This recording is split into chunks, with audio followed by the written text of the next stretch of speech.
Welcome back everyone to another episode on the Cornerstone SMP. And you see that behind me. I am pretty excited. We have got a pretty huge building for the Nether shop that I started working towards last episode. It's not open yet, this interior is what's up next, but look at how much space we have in here. Especially compared to my little honey shop, which is basically a 5x5 space for all the stock in here. This is giving us a lot more to work with, and I really wanted a big shop. That's why I chose the Nether theme as well. I was thinking about redstone first, but then moved on to Nether, because you have so many different things that you can sell under this category. You will see soon when we start talking the actual specifics of the stock, but I'm sure we will manage to fill this up somehow, but it definitely won't be as grand as the honey shop. I want to look at it from a bit further away. Yeah, even from my base you can see it off in the distance because it's sitting up so high. It's actually kind of perfect. You walk out of the door and you see it. The Emporium. It's in perfect view. And then as we fly towards the shopping district, you can see how it sits above all of the shops. Let's land here for a sec. It almost has a little bit of a castle look to it, because you have the tower, but then thanks to the block palette, which is Blackstone, deep slate, basalt, tough. It's very grimy, and of course you've got the big smokestacks. Can't see them smoking from here, but if you get closer, they start smoking. It just looks like a factory, but kind of a majestic factory, I guess. Yeah, I like it a lot. I like how big it is. We will have to do some work on this mountain because it does not look very pretty. But first things first is of course going to be to make some sense of the interior. And I think I want to start by framing these windows a bit, so that it's almost... I don't want to make all the walls double take, but at least these window frames so that they have a bit more depth from the inside. These colorful boxes over here, that's all the stock I'm piling up, by the way. But I also farmed up a bunch of dark oak and spruce to use on the interior. And I think we should keep it kind of dark, so I'm just going to use dark oak for now. And then have some accent colors, which are probably just going to be the crimson and warped, to continue the Nether theme that we also have in the outside build. And I did use cherry again.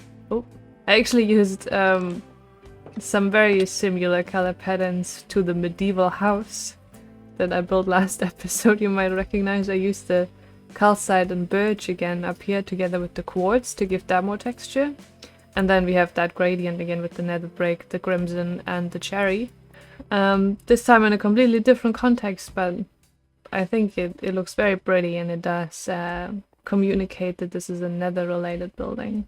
Let's first hide some lighting again. I want to get rid of the torch spam, right? And then I want to start building up these pillars. I probably want them stripped. I usually prefer the stripped dark oak to the unstripped.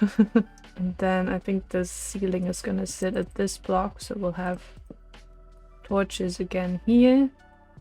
Place this temporarily. We do 2 around again. There we go, and break this. And these.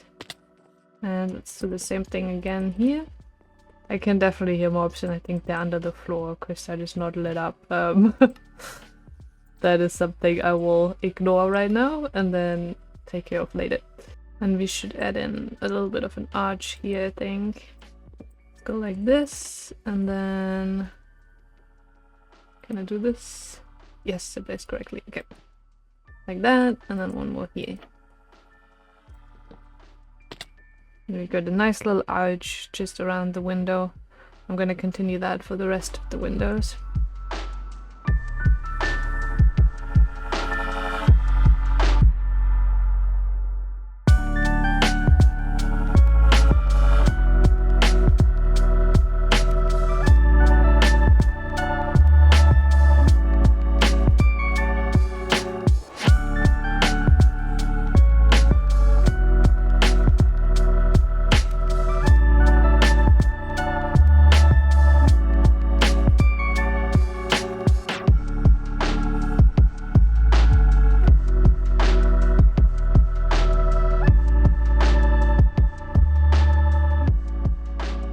I think the factory might just be open for business.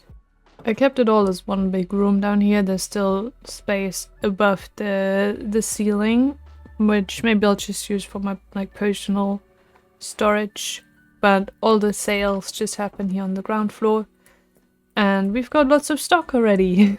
So of course many things from the piglin bartering, like the soul speed books right here, selling for the same price as the other enchanted books in the shopping district. Then there's also a bunch of stuff that I collected myself, which is, for example, soul soil and soul sand. I also want to add soul lanterns to the stock at some point. I think I would need an iron farm for that. It's definitely being planned though. Then we've also got shroom lights, which I of course got while collecting all the warped and grims and things, which I've also been doing by hand at the moment. So we've got the ward blocks, the stems, which I'm selling for 1 diamond per stack, and then also some of the plant life and the equivalent over on the warped section, of course. These are kind of more in this tower room, because I wanted to just give them some, you know, separate space to decorate it out a little bit. Most of the other stuff is just in these little stalls here. And with the piglins that I put around, the armor stand statues, kind of looks like this is almost like a nether market hall in the overworld where the piglins come to sell their wares to the overworld people. I kind of like that. Yeah, of course we have basalt. We've got all the different types, even smooth basalt, a little bit more expensive. The other one is just 3 diamonds per stack, same price as at the rock shop, but you get all the variants here. The potions I'm selling, 4 potions for 1 diamond. I think Brandy sells 2 for 1 diamond, but hers are also longer. She's selling the 8-minute ones, so this might be a good deal. We've got spectral arrows, which I don't know if anyone would ever need them, but maybe for a game or something. Also put up some zombie piglin heads. We've got nether wards, which I'm working on collecting more at the moment. Then we have the nether bricks and the red nether bricks as well. And just single bricks. And obsidian and scrying obsidian. I don't know what the percentages are, but you definitely get more scrying obsidian than obsidian from piglins, so I made the obsidian a little more expensive than the scrying. But we do have a data pack, I think, currently on the server, where you can use the scrying obsidian for portals too, so people can just opt for this instead if they want. You just can't use it for ender chests, I don't think. And yeah, there's a few things that I still want to add, like here I have a quartz coming soon. Little section, and I do get some quartz already from piglin bartering, but I think I should also get maybe a couple of mason villages, because I'm pretty sure they also sell quartz, and then I can maybe make it a bit cheaper. And then also I want to get the fungus of each kind in here. Yeah, so still some stuff to do, but lots of stock is here already, and I love the variety that the Nether theme provides us, and I hope the other Cornerstonians will enjoy this shop as well. Now there's a big thing that bothers me about this still, and that is well, this big thing right here, this whole mountain. It's pretty ugly. It's just very grey and very like rugged, doesn't have a very nice shape in my opinion. And I've been wanting to do like a custom biome, build my own biome in a region for a while, and I think this is the perfect opportunity. So I want to do you know, of course, kind of like a little bit like Terralith, which we already have on the server, but I'm going to use vanilla blocks, of course, but make up a whole new biome. It's not going to be just a nether biome, but it's definitely going to have a lot of nether hints in it to go with the theme of the shop, of course. But I also need a lot of packed mud, and it turns out that's pretty annoying to get. It's taking a while to get a bunch of wheat. So first things first, I want to just shape out this mountain a bit before we cover it in something completely new.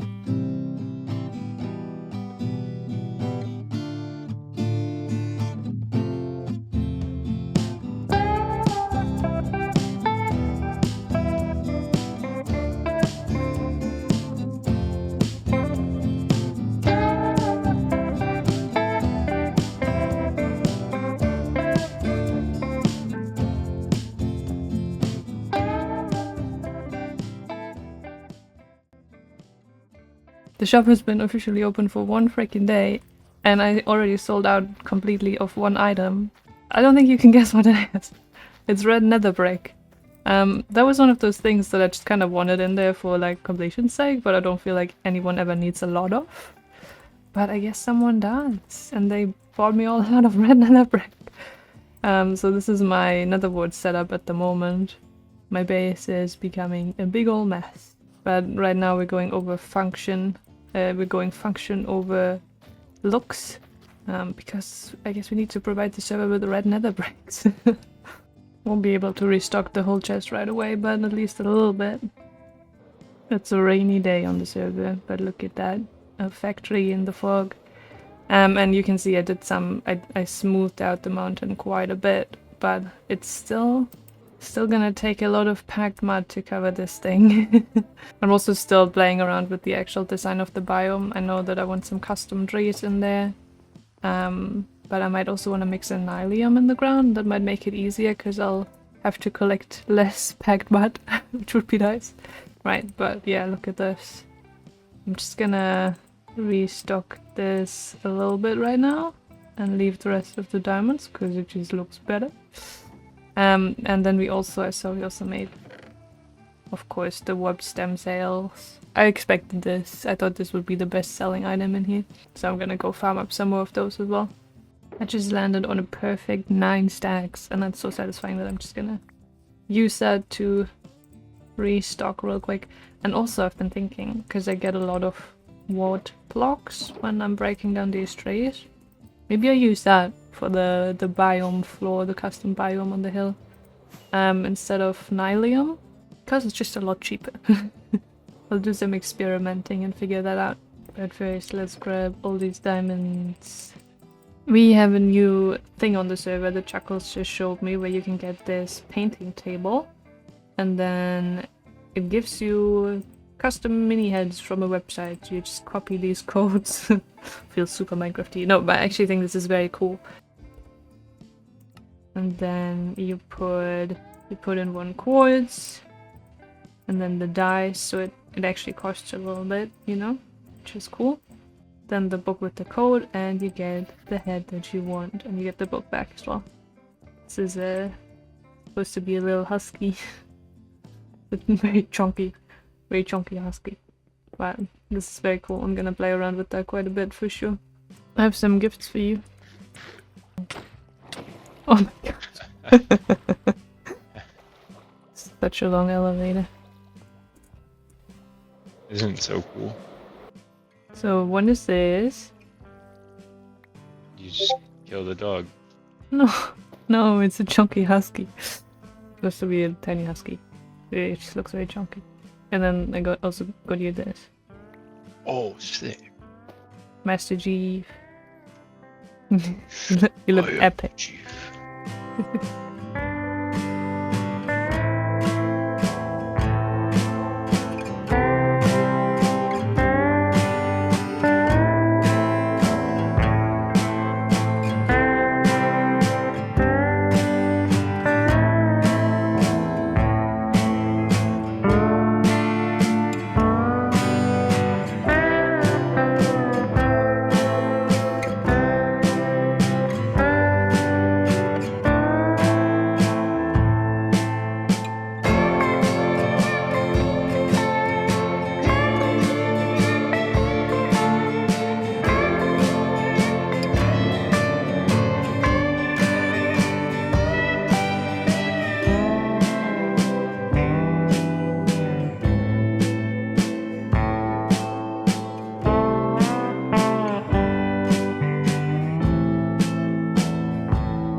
My base has become a giant mess.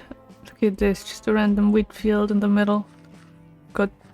oh, almost destroyed it. Oh, we've got too many shulker boxes lying around. There's my netherward farm, just randomly on the wall, looking very ugly. I think next episode we have to go back to the base and do some work here. But I just need this stuff right now to also finish off my nether factory progress. Look at it there in the distance. And then once I have, you know, all the packed mud that I need this wheat for, I'm gonna, of course, just get rid of this. So it's kind of just something we have to endure at the moment, even though it does look very ugly in here and it's giving me a little bit of anxiety because of how messy everything is. But maybe it's just a good chance for me to practice not caring so much about unnecessary things. Oh, also look at these mini blocks I got. Super cute. Compress this, and yeah, let's go over there and have a look. You did see a bunch of it on the time-lapse, but then I did even more without time-lapsing it. So we are starting to cover this mountain quite nicely. And most of it is packed mud and the coarse dirt, but then we also have honey rivers flowing down the mountain, which I think I'm gonna, you know, there's not a lot of like or any attention to detail in this area at the moment. I'm just kind of trying to cover everything first and then we go to the detailing. But you can see there's a lot of ugly rocks sitting under the honey. And I'm thinking about what to put under there that would look good, and I think we should have some lighting in there so that the honey river kind of glows in the dark. Maybe some frog lights would be cool. And around the river, from the moisture of the honey, I guess, we have nether wart growing on the floor and the nylium. Also want to see if I can find a block that kind of would help transition this more. But again, that's for the detailing. And then I'm kind of doing a basalt delta thing here with the basalt, because it's, again, another cheap block. This whole patch here on this side, that's one shulker full of basalt. To put it a little bit in perspective of how many blocks I've been using here. Like this whole thing, that's one shulker. And we do also have a pathway now leading to this door on the side. Connects up with our pathways over here. So that the horse users can access this as well. But yeah, it's kind of just the front that's somewhat covered now, and then I need to, you know, do all of this, and probably also the back, right, for completion's sake. This looks super messy. Just these big cracks running through here. Actually kind of cool, but we'll see. I think I wanna cover the front first, and then also detail it to kind of finish that off, and then we can see if I'll do the back. We'll see. Because I have so much other stuff that I want to do as well, like working on the base. But let's, for now, these honey rivers are kind of just randomly beginning here, and I feel like with this being a big old factory, it would make sense if this is not, you know, a natural river. It doesn't exactly look natural either, but something that's just being pumped out of this factory. Some excess chemicals. So I want to put some, oh gosh, getting stuck again. I want to put some pipes here on the wall that the honey is running out of. Wonder if I should space them kind of apart or very close together. I feel like they could just be in this section here, right? Let's try that out and see how it looks. I'm gonna try crimson trapdoors. And then of course we'll have honey. Maybe we could even have one up here, right? Could be cool. Alright, cover this and the side as well. Flip flap. So we would have two pipes, and then this one is of course going to be running. Oh, this mountain is not filled in. And we honey it up. Such a satisfying sound. Honey really is just one of the best blocks in the game, isn't it? So versatile. And let's decorate the sides here again with the wood. I'm gonna hop into creative after this and see if I can find a good transition block to go between these two. But we will also need to figure out vegetation for this area. But there, look at that. With some details around here, I think that's gonna look really sick. Let's connect up the other pipe. You know, I really thought when you like get stuck on honey like this, you cannot go up. But if it is another honey block, you can actually jump up it, which is kind of interesting. But not if it's not honey. Alright, and let's do the sides again. There we go, now it's a little bit more connected, and it does look pretty boring right now, just super flat up there, but again, with vegetation and details, this is gonna come together a whole lot more, I think. But I will say, I think it already looks pretty sick. It's definitely a statement piece. So, plans for next episode is do more of the biome building, do some detailing, vegetation, make more packed mud, and try to get back to the base. I really want to work on the drain more as well. I have not forgotten about it. But thank you for watching, and I'll see you then. Bye.